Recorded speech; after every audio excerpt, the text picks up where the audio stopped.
A reportagem entrou em contato com a assessoria de imprensa do Ministério Público para agendar uma entrevista presencial com os promotores responsáveis pela revisão do novo plano diretor. Como foi informado pela própria assessoria, os promotores eles não podem dar entrevista sobre o tema.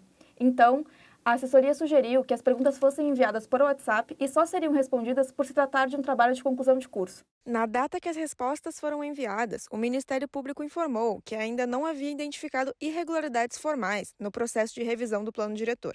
Mas um estudo técnico, publicado no dia 14 de novembro, trouxe novos questionamentos. O documento afirma que não existe justificativa urbana para o adensamento proposto, aponta a ausência de mapas atualizados de áreas de risco e alerta para retrocessos no controle social e na transparência das decisões sobre o desenvolvimento da cidade. Desde o início das audiências públicas, o processo de revisão do plano diretor tem gerado polêmica.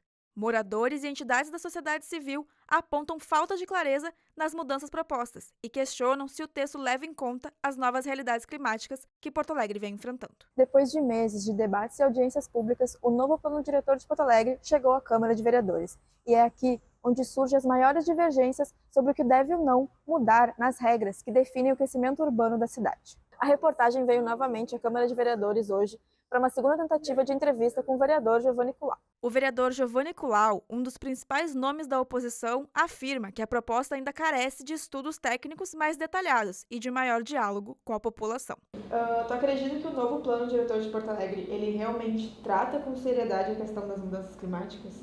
Tenho convicção que não. Ele aborda genericamente e ele busca fazer uma propaganda da preocupação com a adaptação da cidade, mas não se reflete essa propaganda em medidas concretas.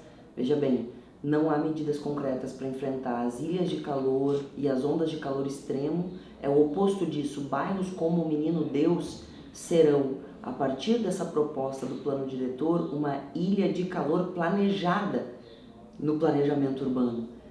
Por outro lado, não se pensa os impactos e as consequências das enchentes e os alagamentos que nós vivemos em 2023 e 2024 para organizar o desenvolvimento da cidade. Então, em que pese tenha sido incorporado como um dos objetivos do plano a adaptação da cidade para a nova realidade climática, essa manchete, organizada a partir desse objetivo, não se traduz em medidas concretas de adaptação da cidade.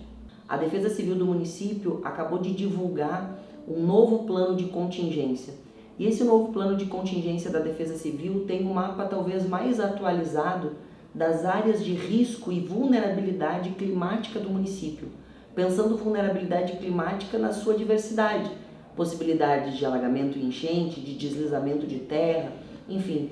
E esse mapa, produzido pela própria prefeitura, através da Defesa Civil, ele não é incorporado no plano diretor do município, proposto pela própria prefeitura.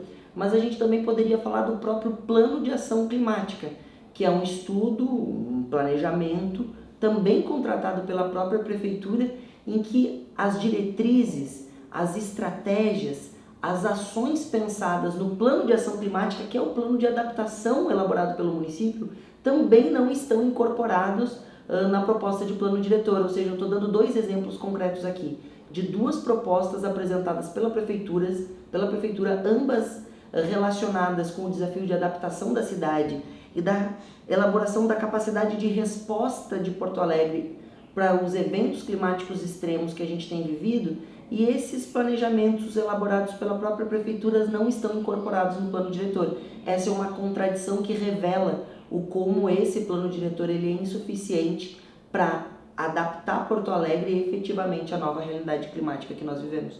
Tu acredita que esse plano diretor está preparado para enfrentar as mudanças climáticas? Não está preparado para enfrentar as mudanças climáticas, por um lado, e não está preparado para resolver as principais necessidades da vida das pessoas. Nós precisaríamos, como eu disse há pouco, tratar o tema da mobilidade urbana.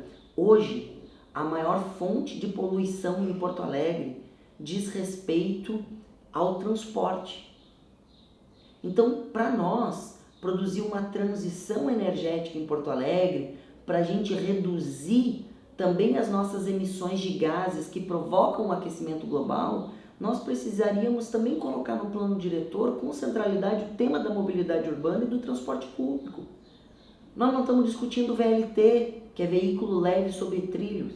nós não estamos discutindo o metrô, nós não estamos discutindo como que nós vamos fazer com que a cidade use menos carros.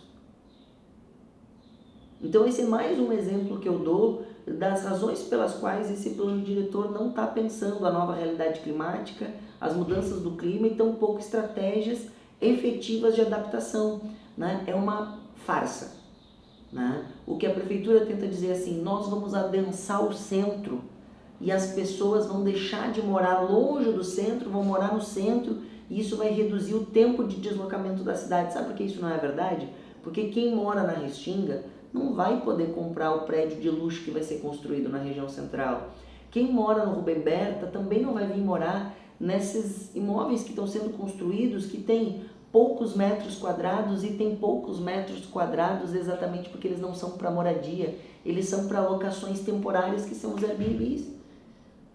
Então, é bastante grave que Porto Alegre, num momento estratégico de revisar o seu plano diretor, uma cidade que foi altamente impactada e transformada pelos eventos climáticos, e em especial as enchentes de 2024, esteja nesse momento perdendo uma oportunidade de construir um futuro melhor para a maioria da cidade.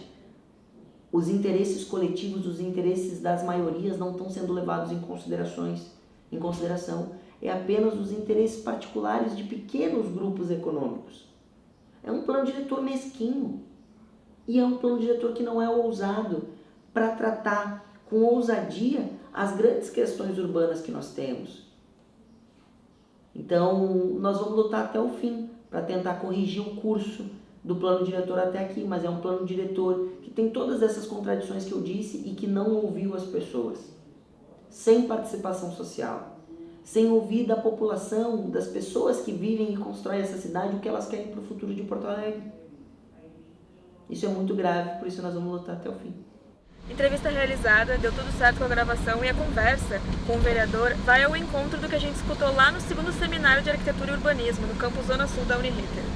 Além de conversar com a oposição do atual governo da capital, se entrou em contato com a bancada favorável. Até se obteve respostas, porém, até a data de fechamento da reportagem, não foi marcada nenhuma entrevista. Até a data de fechamento desta reportagem, o novo plano diretor de Porto Alegre ainda não foi votado nem aprovado. O documento, que irá definir o futuro urbano da capital, ainda está em debate entre técnicos, políticos e uma população já impactada pela mudança do clima. A Porto Alegre de amanhã ainda está em discussão. O desafio agora é pensar na cidade como um organismo vivo, que respira, se adapta e precisa do cuidado de todos.